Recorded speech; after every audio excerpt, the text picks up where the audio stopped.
저 주보 속지에 그 따라올 수 있도록 요약지를 내놨습니다. 그래서 메모를 하셔도 좋고요. 아니면 그 순서를 따라서 설교의 여지를 놓치지 않고 오실 수 있으면 좋겠습니다. 방금 읽은 하나님의 말씀을 통해서 우리는 중요한 사실을 한 가지 알았습니다. 같이 한번 따라 해가지고 좋겠는데 우리는 하나님의 성전입니다. 우리는 하나님의 성전입니다. 교회는 하나님의 성전입니다. 이 말씀을 정확하게 오늘 하고 있죠. 이 말씀이 지금 마음에 확 와닿는 분도 계실 것 같고, 도대체 무슨 말씀이지? 무슨 뜻이지? 의아하게 생각하시는 분도 있을 수도 있을 것 같습니다. 성전이라 했을 때 성전이 뭐냐? 라는 것도 지금 의문이 생길 것 같아서 제가 사도 바울이 성전이라는 말을 썼을 때 어떤 배경을 가지고 썼을까 먼저 용어를 몇 가지 말씀드리고 그 다음 설교를 했으면 좋을 것 같아서 과연 성전이란 이 배경의 말씀이 어디에서 출발했는가 한번 살펴보려고 합니다. 사도 바울이 지금 이 성전이라는 얘기를 했을 때는 구약 시대를 배경으로 지금 말씀하고 있습니다. 구약 시대. 창세기, 출애굽기, 레위기, 민수기, 신명기, 모세 오경에서부터 시작해서 구약 전체의 가장 핵심되는 주제는 뭐니 해도 이 성전이 있습니다. 성전. 이 성전을 모르면 구약을 이해하기 참 어려워져요. 구약의 모세오경만 봐도 성전에서 어떻게 그게 성막이라고 되어 있지만 성막에서 어떻게 제사를 드리는가, 그 제사, 성막에는 무슨 기구들이 놓여져 있고 배치는 어떻게 되어 있고 그 재질은 무엇이며 이런 내용들이 가득 차 있습니다. 구약을 보려면 이 성전, 성막을 모르면 너무너무 힘들어지는 거죠.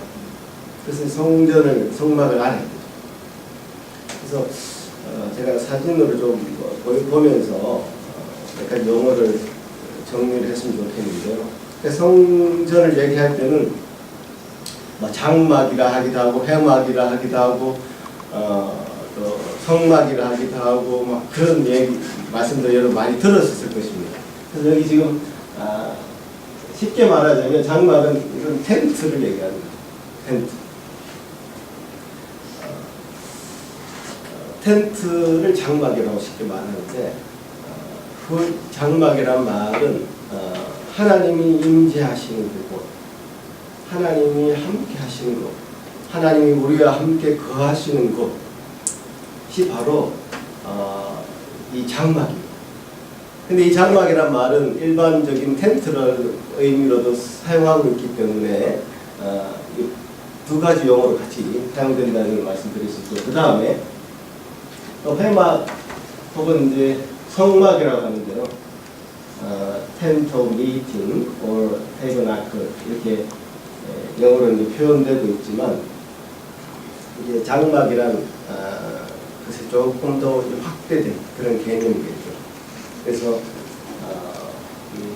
성막에 입구가 있고 뜰이 있고 그리고 물두멍이 있고 또 제단이 있고 그 안에 들어가면 성소가 있고 지성소가 있고 그렇게 그런 구조로 되어 있습니다. 이것이 조금 더 정착되는 개념으로 이제 성전이 있는데요. 그 다음에 여기 이제 건물로 지어진 성전이 있죠. 이 성전은 모형으로 이제 만들어진 건데요. 헤롯 성전을 모형으로 만든 겁니다.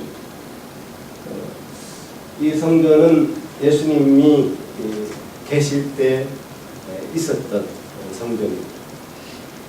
물론 이건 모형이지만 아직 남아있지 않습니다.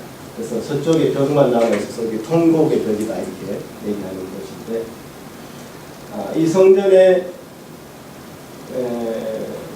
예수님 말씀하실 때, 예수님 말씀 가운데 이 성전을 네가 허물어라, 그래도 내가 사흘 만에 다시 짓겠다 이렇게 말씀하셨죠. 그죠? 근데 그 유대인들이 반응이 아주 깜짝 놀랐죠. 자기들이 가장 소중하게 여기는 공간이 어디냐면 바로 성전입니다. 예루살렘에 지어진 이 성전. 이 성전의 히스토리는 솔로몬이 지었던 성전, 그것도 이제 바벨론에서 무너지고, 그 다음에 스룹바벨이 성전을 재건했지만 또 알렉산더의 후예들에 의해서도 무너지고, 이 헤롯이 지은 이 성전도 사실은 로마에 의해서 무너지게 되죠. 그래서 이 눈에 보이는 이 성전은, 그리고 앞에 보여드렸던 성막과 회막은 예수 그리스도께서 이 땅에 오심으로 말미암아 그 고유의 기능이 어떠면서는 소멸되었습니다. 고유의 기능이 소멸되면서 이 성전의 기능, 즉 하나님이 임재하시는 자리, 하나님이 거하시는 자리, 하나님 우리와 함께 하시는 그 자리라는 개념이 이 성전에서 우리에게, 성전에서 예수 그리스도에게로 옮겨졌습니다. 거기에 중요한 이 성전의 개념이 옮겨지는 중요한 사건이 무엇인지 아십니까? 바로 십자가 사건이죠. 십자가에서 예수님 달려 돌아가실 때에 성소의 휘장이 막 찢어졌다, 이런 기록이 마태복음에 있죠. 그 성소의 휘장이 찢어졌다는 뜻은 성소와 지성소를 가로막는, 그래서 하나님 앞에 나아가는, 하나님을 만나는 그 장소에 고유적인 기능을 했던 이 성전은 이제 그 기능을 소멸했고, 예수 그리스도께서 우리와 하나님을 화목케 하는, 예수 그리스도를 통해서 우리가 하나님과 하나 되는, 예수 그리스도를 통해서 우리가 하나님을 만나는 그런 예수님의 대속사역, 구속사역의 시작을 알리는 것이 바로 성소휘장이 찢어지는 사건입니다. 여기 이제 그림으로 보자면, 한번 보자면, 여기 이제 성소가 있고 지성소가 있는데 휘장이 이렇게 가로막혀져 있습니다. 그래서 휘장이 찢어지면서 예수 그리스도의 대속 사역의 시작을 알리는 그런 것이고요. 그래서 그 위에 그림을 여기까지 보시면 성소의 가장 중요한 물건은 바로 이 언약궤라는 것이죠. Ark of Covenant인데, 이것이 바로 하나님의 임재하심을 직접적으로 상징하는, 여기서 하나님의 명령인 십계명이 들어있고, 그 만나가 들어있고, 아론의 상단 지팡이가 들어있는 언약궤. 이 하나님 언약궤가 있는 곳에 하나님이 임재한다라는 굉장히 중요한 상징이고요. 사적으로 제가 한 가지 더 말씀드리자면, 넘겨보시죠. 그 다음에 이 회당이라는 것, 회당이라는 것은 성전하고 좀 다른 개념이고요. 디아스포라 이후에 이제 성전에서 예배 드릴 수 없었던 이스라엘 백성들이 이렇게 사람들이 모여서 하나님 말씀을 가르침 받는 장소로서의 기능을 했던 것이 바로 이 회당입니다. 신하고 사도 바울이 복음을 전할 때, 고린도도 마찬가지고 다른 이방인들이 복음을 전할 때 이 회당에 먼저 들어가서 복음을 전했던 그 기록들이 사도행전에 많이 남아있죠. 이제 꺼주시고요. 자, 제가 지금 방금 보여드렸던 것이 구약 시대, 그야말로 모세 이스라엘 백성들을 애굽에서 데리고 나올 그 시대입니다. 하나님의 명령에 의해서 지형되었던 그 성막 또 성전의 전체적인 어떤 대략적인 그 내용입니다. 그들은 이 성막의 이 행위에 대해서 얼마나 소중하게 생각했는지 레위기나 출애굽기, 레위기, 민수기, 신명기 읽어보시면 여러분 아시죠? 얼마나 세세하게 번제, 속죄제, 석건제, 화목제, 여제 다양한 제사의 내용이 있고 그 내용에 따라서 어떤 제물을 드려야 되고 어떤 방식으로 드려야 되고 그것을 잘못 간수하거나 잘못 다스리면 제사장이나 혹은 심지어는 대제사장이라도 죽을 수 있는 그런 어떤 하나님 앞에서 거룩한 일이었다는 것을 그렇게 활용했고 그래서 함부로 다룰 수 없는 가장 소중한 이스라엘 백성들의 삶의 가장 중요한 포션을 차지했던 것이 바로 성막이고 성전입니다. 구약 성경 전체는 어쩌면서는 이 성전이 성막이 과연 어떻게 될 것인가, 우리가 이 성막을 어떻게 지킬 것인가, 성전을 어떻게 지킬 것인가 이런 내용으로 가득 차 있습니다. 심지어 지금 오늘날까지도 유대인들은 이 예루살렘 성전 등에서 회복하려고 또 많은 사람들이 유대인들의 그 성전이 회복되는 것을 종말의 끝으로, 이 세대의 끝으로 이렇게 이해하는 그런 생각을 많이 가지고 있는 사람들이 많이 있죠. 그러니까 그만큼 이 구약 전체는 이 하나님이 임재하시는 그 자리에 그 장막, 회막, 또 성막, 성전이라고 불려졌던 그 장소에 대한 굉장히 중요한 곳으로 이 구약 성경 전체를 이루고 있습니다.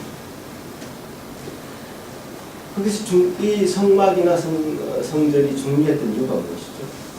바로 하나님이 그곳에 함께 하십니다. 하나님이 그곳에 임한다는 사실.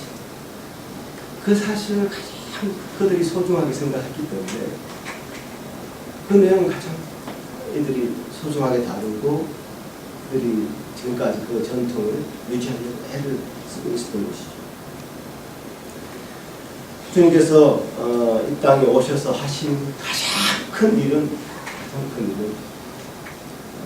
구약시대의 모든 성막에서 또 성전에서 보여졌던 그 일들이 예수 그리스도로 말미암아 온전히 해결되고 은혜의 보좌 앞에 우리가 담대히 나아갈 수 있는 길을 열어주신 것. 그것이 예수 그리스도께서 이 땅에 오셔서 하신 참 소중하고 가치 있는 사명들이었습니다. 이렇게 이제 구약 시대의 가장 중요한 가치였던 이 성전이 신약에 와서 예수 그리스도께서 당신 성전이요, 또 심지어 우리 교회가 성전이요, 또 한 걸음 더 나아가서 우리가 성전이다, 이런 개념으로 성전의 개념을 굉장히 새롭게 바꾸셨어요. 그래서 우리가 꼭 예루살렘에 가서 예배 드려야 되는 것이 아니라 하나님 영이신 예배하는 자는 신뢰와 진정으로 예배하는지, 하나님은 영이신 이런 공간에 하나님이 머물러 계시는 것이 아니라 하나님을 예배하는 마음을 가진 성도들의 그 자리, 하나님이 영이 있는 성도들의 그 마음이 있는 그 자리, 하나님의 성도들이 모인 그 자리, 하나님이 함께 하시겠다고 약속을 하신 것이죠. 그래서 그 신약의 이 예배 공동체의 모습은 어떤 건물에 한정되어 있지 않습니다. 우리가 무슨 교회라고 했을 때에 무슨 명성교회라고 했을 때 그 명성교회는 그 건물에 하나님 계신 것이 아니라 주님을 마음에 모신 하나님의 영을 함께한 그 사람들이 예배하는 그 자리, 그 자리에 하나님이 함께 하시겠다고 약속을 하신 것이죠. 주님께서는 그 약속을 그리스도의 그 죽음과 부활로 온전히 이루셨습니다. 그래서 옛 성소는 그 모든 기능을 어떤 것을 잃어버리고 어떤 상징으로서 그림자로서의 역할을 하고 소멸했던 것입니다. 구약 시대를 여러분 바라보실 때는 모든 것을 제사를 여러분 지금 드릴 수 있으시겠습니까? 비둘기를 잡아오시겠습니까? 양을 잡아오시겠습니까? 염소를 잡아오시겠습니까? 여러분 지금 예배 드리려면 하나님 여러분 죄를 고백하고 그 죄를 아뢰려면 최소한 비둘기 정도 잡아오셔야 됩니다. 가능하시겠습니까?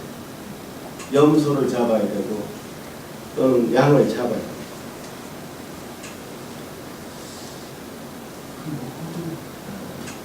절차들을 하나님께서는 다 예수 그리스도의 죽음과 부활을 통해서 새로운 길을 열어 젖히심으로써 새로운 예배의 모습, 새로운 시대를 우리에게 약속하신 것입니다. 그것이 바로 새 언약. 그래서 구약 시대를 바라볼 때는 이 모든 것이 하나의 어떤 그림자, 모형, 우리가 결국 봐야 될 진짜의 것을 미리 보여주는 그림자의 역할, 모형의 역할. 성소를 만들 때도, 성전을 만들 때도 모형을 미리 만들어 놓고 진짜를 만들듯이 모형의 역할, 그림자의 역할을 하고 기능을 잃어버린 것이죠. 그래서 우리가 이 모형이나 그림자의 포커스를 맞출 것이 아니라 과연 이 구약 시대를 통해서 과연 우리에게 진짜로 보여주시기를 원했던 하나님의 마음이 무엇일까? 그것을 우리가 우리 마음에 잘 새겨야 될 것입니다. 그리스도가 하나님 성전이시고 교회가 성전이며 신자 각자도 성전으로 하나님이 거하시는 자리로 우리가 이 땅에 서 있다는 것을 기억해야 될 것입니다. 하나님께서 현존하시는 그 자리, 모든 믿는 이는 그리스도의 한 몸의 한 지체로서 성령이 머무시는 성전입니다.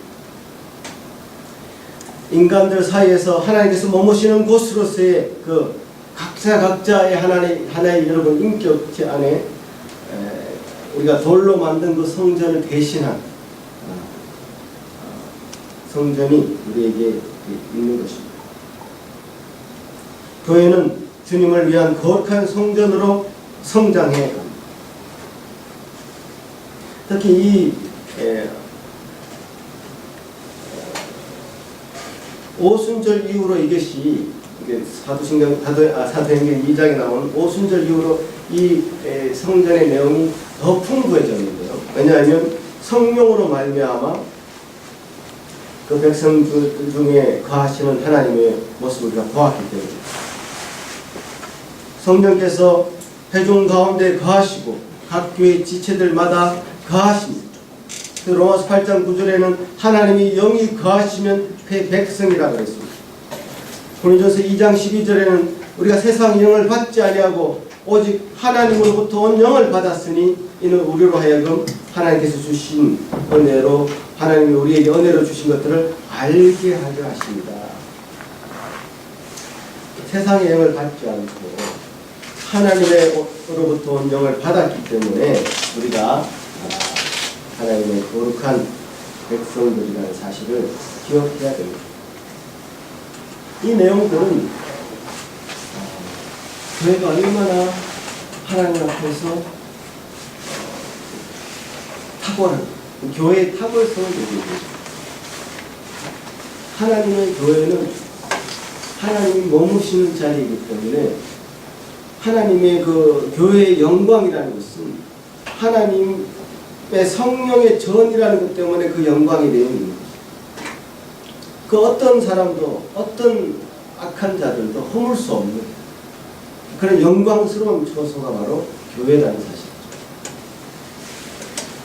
심지어 어떤 많은 육적인 그리스도인들이 교회 멤버로 차지하고 있다 할지라도 결코 그 사람들로 의해서 교회는 평가되어지는 것이 아니라 그리스도의 그 성령이 거하시는 자라고 하는 그 영광을 누구에도 빼앗기지 않습니다. 교회는 그래서 거룩한 것이죠. 교회는 그래서 영원한 것입니다. 성전은 하나님이 거하시는 자리이기 때문에 더럽혀지지 않습니다. 다만 성전을 더럽히면 그 사람을 멸하시겠다고 하십니다. 오늘 말씀입니다. 성전이 더러워지는 것이 아니라 성전을 더럽히는 사람을 멸하시겠다고 하십니다. 이제부터 말씀 똑바로 들어야 됩니다. 지금부터 제가 서론적으로 얘기하셨다면 드리는 겁니다.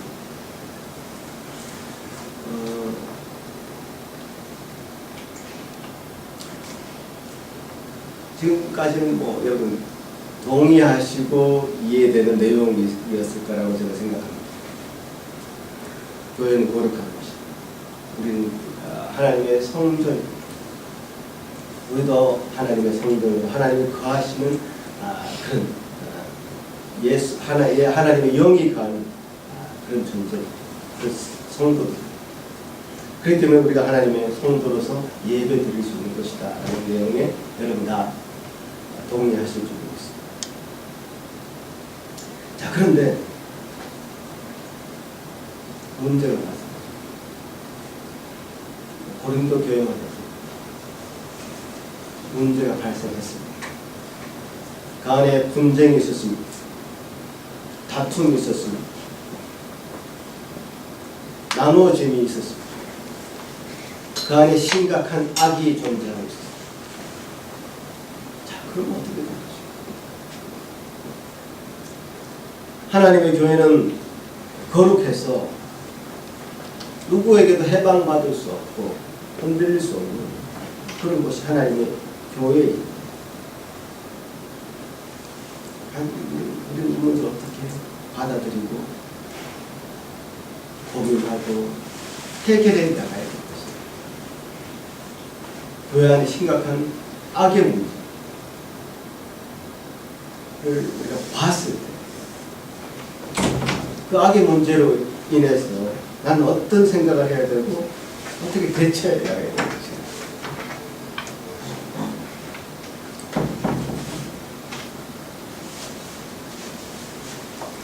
이 문제에 우리가 늘 직면해야 된다고 저는 생각합니다.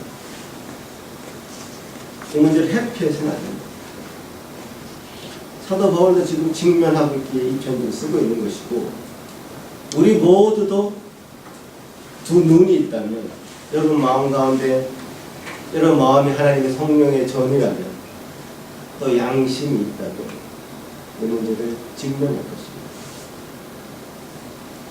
악의 문제를 직면할 거라고. 그 악의 문제를 직면할 때 쉽게 하는 태도는 회피합니다. 잘 몰라. 내가 상관할 바가 아니야. 나는 뒤로 빠지고 싶어. 나는 뭐 지키고 싶지 않아. 이렇게 회피하는 것이 대부분의 사람들의 태도인 것 같습니다. 그러나 성령께서 성경이 분명히 얘기하듯이 성전을 더럽히면 성전 뭐였죠? 하나님이 거하시는 그 자리입니다. 우리 마음이 하나님 거하시는 자리고 교회가 하나님 거하신 자리죠. 우리 마음에 우리 교회에 하나님 거하신 자리에 그것을 더럽힌다면 하나님 반드시 그것을 파멸시키실 것이다. 멸하실 것이다. 우리 마음에 악이 들어왔는데도 그것을 외면하고 있다면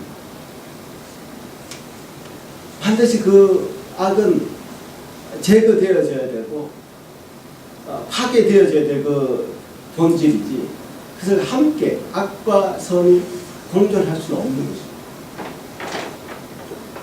여러분 몸에 암덩이가 생겼다고 생각해보세요. 같이 살 수가 없어요. 자기가 내 고린도 후서에도 지금 이 사도 바울이 한 번 더 이 이야기를 하고 있는데요. 그때는 어떤 이야기를 하냐면요. 제가 한번 읽어드릴게요. 하나님의 성전과 우상이 어찌 일치가 되며 우리는 하나님의 살아계신 성전이라 라고 말씀하시면서 의와 불법이 어찌 함께 빛과 어둠이 어찌 사귀겠는가. 공존할 수는 없다. 교회는 거룩한 곳입니다. 교회를 구성하고 있는 여러분 모두도 거룩한 존재가 되어야 됩니다. 그러지 않으면 이 교회의 그 거룩함을, 물론 하나님이 그 교회의 거룩함을 성도들에 의해서 채워가는 것이 아니라 그 교회의 거룩함을 지켜나가실 것입니다. 그렇기 때문에 악이 들어온다면 그것을 반드시 멸하시겠다고 약속을 하신 것이죠. 그래서 우리가 교회를 거룩하게 유지해 나가기 위해서 우리 스스로도 거룩해지는 것이 필요한데요.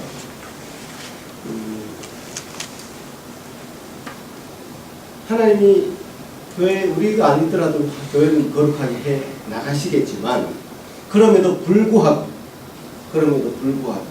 우리에게 맡겨진 목숨, 또 하나님의 성전으로서의 그리스도의 모습은 우리 스스로도 거룩해져야 되는 그런 사명에 우리는 봉착해 있는 것이죠.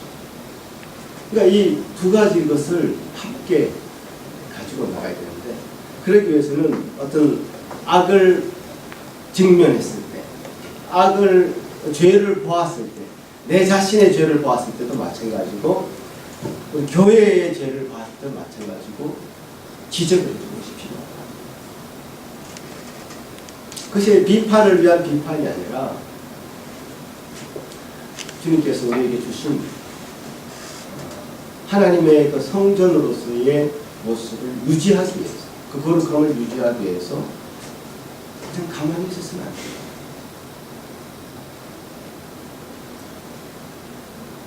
제가 칼럼에 명성교회 이야기를 썼습니다만은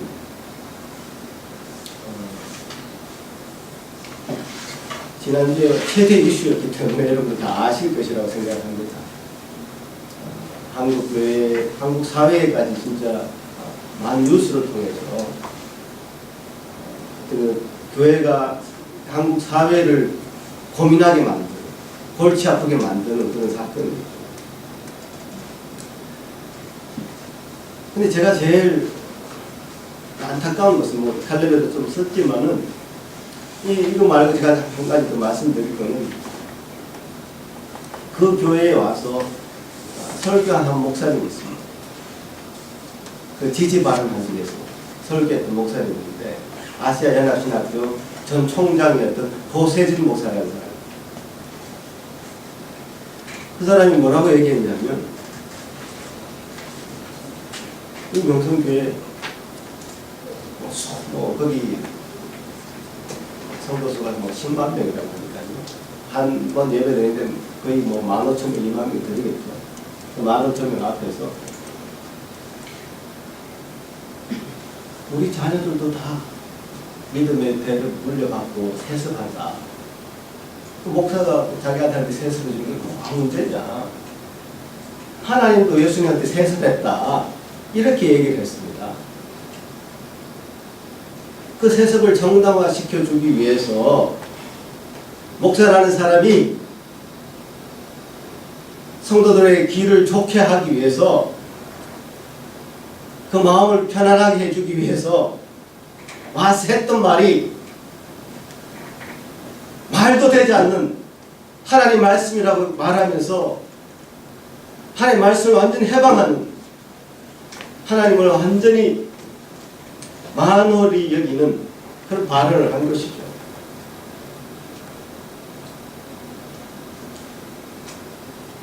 어디 갖다 대고 지금 하나님 말씀을 가지고 그 교회의 세습을 정당화하기 위해서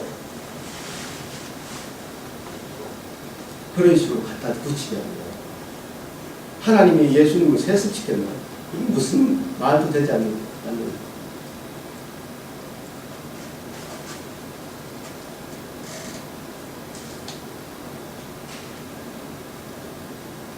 세습을 하고 싶으면 그 총회를 떠나면 됩니다. 왜냐하면 다른 총회는 세습법이 없어요. 세습금지법이. 세습금지법을 만들어 놓고 그 총회가 시행하고 있는 것은 잘하는 일이었고, 그것을 모범을 보여야 될 많은 목사들이 오히려 그 법망을 피하기 위해서 법도 교묘하게 자기 유권적으로 해석해서 세습을 정당화합니다. 그 총회를 떠나면 사회적으로 지탄은 좀 받겠지만 법적으로 문제가 없어요. 그 총회를 떠납니다.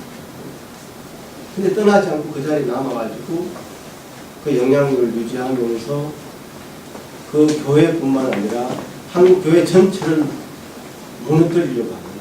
아니면 하나님의 교회를 참 이 세상의 비방거리로 만드는 그 사실에 대해서 우리는 분노를 해야 된다는 사실.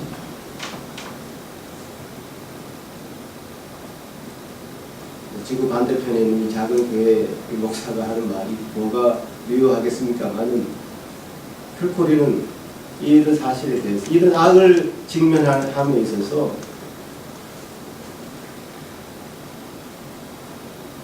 그냥 내가 모르는 일이다.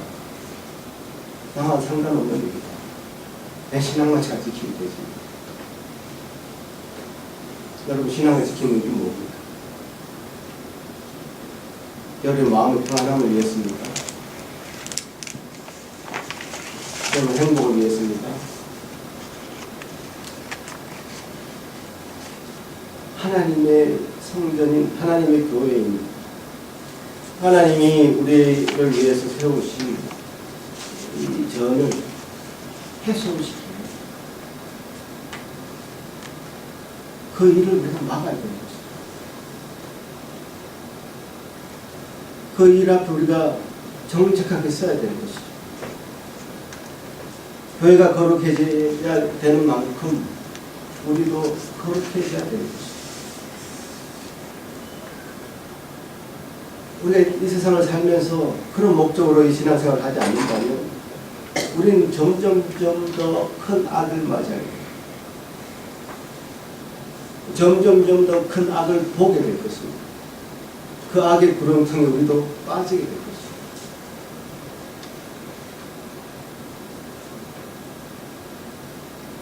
저도 혹시 한국에 남아서 그 교단에 들어가 있었다면 장담하지 못합니다.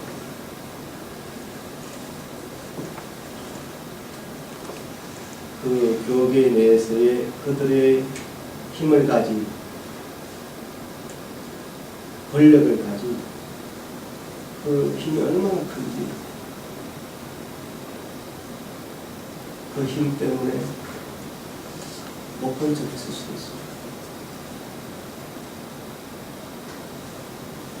지금 당장 굶어 죽어가고 있고 교회가 지금 무너져 젖어가고 있어서 도움을 좀 받았는데 명성교회가 얼마나 많이 도와줬겠어요. 자기들. 그 도움을 한번 받아보십시오. 그 힘 앞에 저 도움이 필요합니다.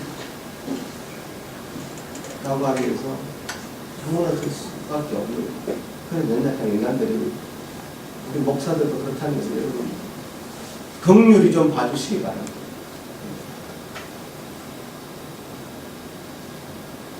목사들이랑 다른 존재들이 아닙니다. 똑같이 하나님 앞에서 말씀을 받고 여러분 똑같이 하나님 앞에서 말씀을 받습니다. 물론 말씀 사역자로 부름을 받았지만 하나님 앞에서는 똑같은 존재입니다. 말씀을 같이 받는 것이죠.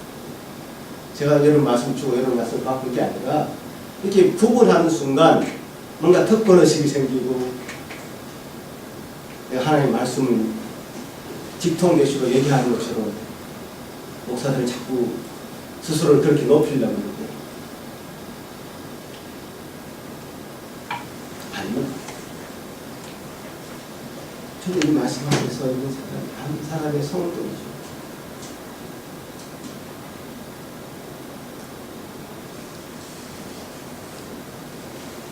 우리 안에 이런 갈등이 있을 수 있습니다. 뭐 교회가 이게 지금 크게 보여지는 갈등, 예, 예를 들어 지금 영성교회 너무 명확하게 보이잖아요. 찬반에 명확한 그 8대 7로 뭐 판결이 났으니까요. 그 안에도 엄청난 반대가 있다고. 그래서 명확하게 보이는 이 악, 이걸 우리가 해결하지 못하면 어쩌면 우리 안에 스물스물 베어져 있는 그 작은 악들, 타협하는 것들, 여러 가지 기만하는 것들, 속이는 것들, 여러 가지 나태함과 불편함, 이런 것들이 저 정도도 뭐 가려지는데 이 정도야 어떨까? 내 마음에 뭐 조금 있는 그거야 스크래치 좀 나는 거 그거 어떨까? 그냥 넘겨버릴 수밖에 없어요. 여러분 끝까지 싸워야 되는데요. 교회의 악을 보고 싸울 뿐더러 여러분의 악도 보고 싸워야 됩니다. 오늘 시편 말씀을 여러분 교동으로 같이 읽었는데요. 시편 13편, 15편을 한번 가보시면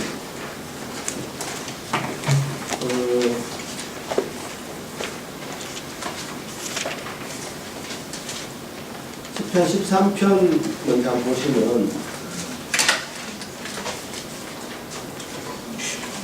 이 교동문을 제가 곰곰이 묵상하다가 이 다윗의 이 고민이 뭐였을까? 이 다윗의 고민이 과연 어떤 지점에 있었을까?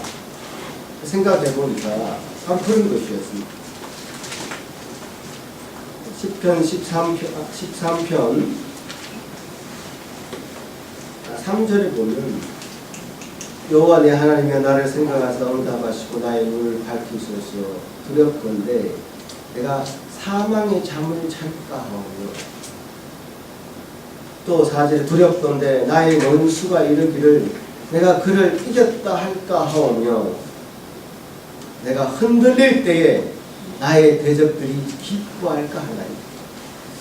자, 지금 다윗의 고민은 자기 자신에게 지금 원수들이 둘러 진쳐져 있고 공격하잖아요. 공격하는데 다윗의 관심은 자기에게 있어요. 내가 혹시 사망의 잠을 잘까? 내가 혹시 내가 흔들릴 때, 내가 타협할 때, 어쩌면 내가 진리 앞에 바로 서 있지 못하고 양보할 때 그때를 고민하고 있는 그 흔적이 시편의 13편에 보이더라고요. 그러니까 우리 자신에게도 여러분 스스로에게도 이 말씀 앞에 잘 정직하게 서야 되는데요. 10편, 15편에 그런 해답들이 나왔습니다. 어떤 식으로 서야 될 것인가? 같이 한번 이 본문 읽어봤으면 좋겠는데요. 한 절씩 교독하면서 읽어보겠습니다. 여호와여 주의 장막에 머무를 자 누구 오며 주의 성산에 사는 자 누구 오니까 정직하게 행하며 공의를 실천하며 그의 마음에 진실을 말하며 그의 혀로 남을 허물하지 아니하고 그의 이웃에게 악을 행하지 아니하며 그의 이웃을 비방하지 아니하며 그의 눈망하며 내 자를 열심하며 여호와를 두려워하는 자들을 존중하며 그의 마음에 서운한 것을 사놓을지라도 같이 읽겠습니다. 인자를 가지고 울고 듣지 아니하며 뇌물을 받고 무죄한 자를 피하지 아니하는 자니 이런 일을 행하지 않는 영혼으로 이르지 아니하리라. 주의 장막에 머무르다.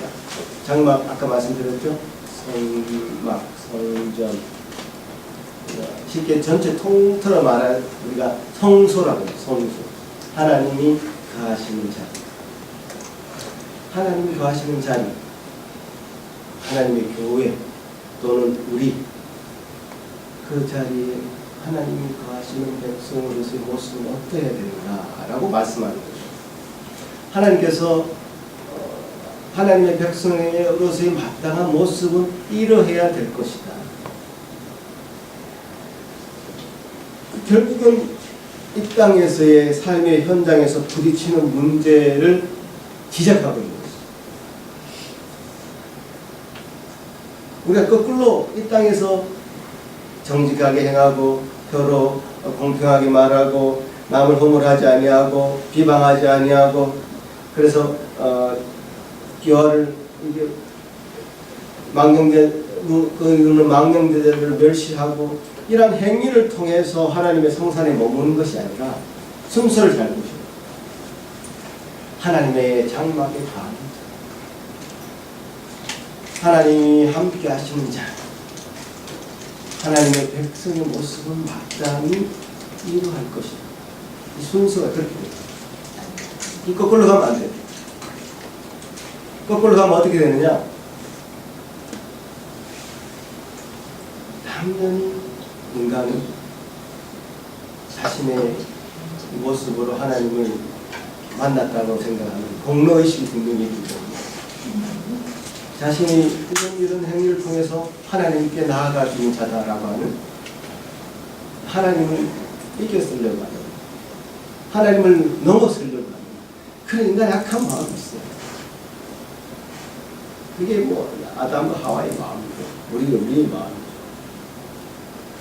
이 거꾸로 가면 안 되고 하나님의 장막, 주의 장막에 머무는 자는 주의 성산에 사는 자는 바탕 이러해야 될 것인데 그것은 바로 이 땅 가운데 정직하게 행하고 공의를 실천하며 그의 마음의 진실을 말하며 그의 혀로 남을 허물하지 않고 그의 이웃에게 악을 행하지 아니하고 그의 이웃을 비방하지 아니하고 그의 이웃은 망령된 자를 멸시하며 여호와를 두려워하는 자를 존대하며 그의 마음에 소원한 것은 표를 피하고 변하지 아니하며 이 자를 받으려고 돈을 부어주지 아니하며 뇌물을 받고 무의한 자를 해하지 아니하는 것이니 이러한 일을 행하는 자는 영원히 흔들리지 아니하리라. 우리 사회에 일어나고 있는 적나라한 적폐의 문제, 우리 마음 가운데 일어나는 악의 문제를 다 꼬집어서 뒤집고 있지 않습니까?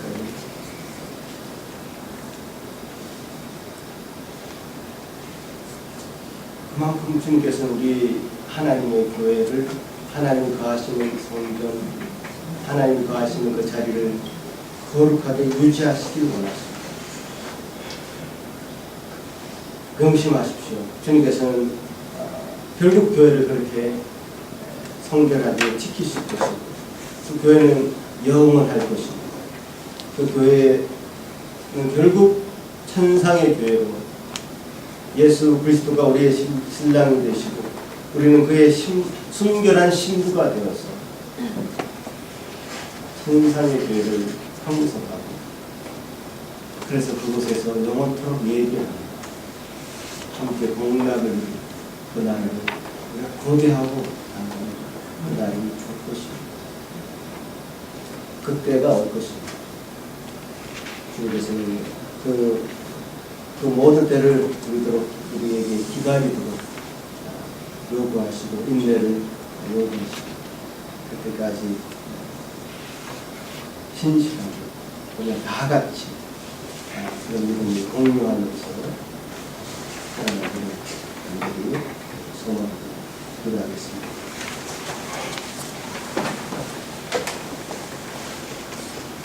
주님 감사합니다.